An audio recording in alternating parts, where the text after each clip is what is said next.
You're watching Watch This.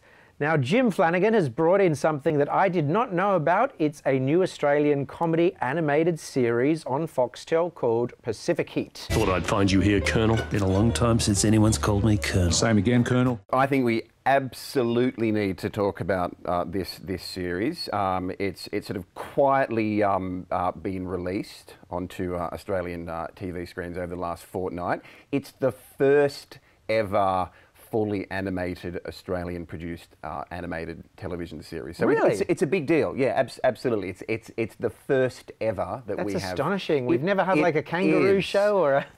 Apparently not. No, in terms of a series, this is the first fully animated Australian piece of television ever. So it needs to be talked about. I'm, as you know, a bit of an animation hyper geek and junkie.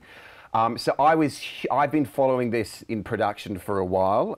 It's Working Dog, so you know, Australian audiences would be familiar with their extensive television and film work. So you know, inevitably, the guys who did The Late Show, Frontline, The Castle, The Dish. Yeah, some of the most successful Australian comedic content makers. Hugely influential.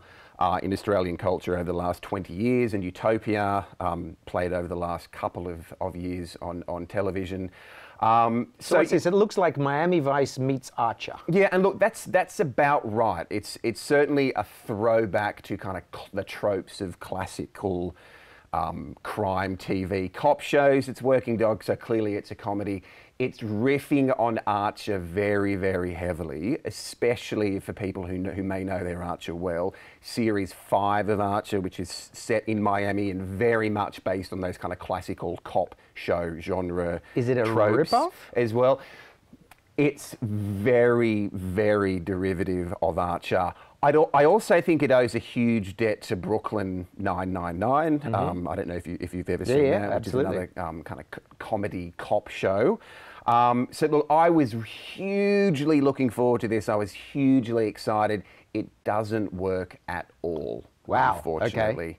And I've been massively disappointed with the first few series. It's not funny in the slightest. They're really riffing on, I don't know if you remember the very brief series they did, Funky Squad, about 15 years ago, which was very much a sort of first-year university student kind of retro throwback to kind of cop shows. It's basically an extended animated version of that with a lot of Archer chucked in for good measure. It's not funny. It doesn't work at all. Something seemingly has gone very, very wrong in production, and these guys have been working on this in a dedicated warehouse full of animators for about 18 months. There's a huge amount invested in it. And the writing is really, really basic. It's derivative to the point of kind of losing all interest whatsoever in terms of the genre references that they're making to the source material. It really doesn't offer anything new. And what kind of disappointed me the most about this was how rushed and lazy their voice work seems. So, and it's all of the Working Dog guys who are doing the voice work. So it's Rob Sitch and Tom and all of them. And it just sounds really, really rushed, and that their heart just isn't in it at all. It's very, very rarely funny. I think unfairly it's been maligned critically for being racist and sexist, and it's certainly neither of those things. And I'm confused as to why critics think that, you know, they're clearly satirizing those genre tropes. And yes, American classical cop television was sexist and racist.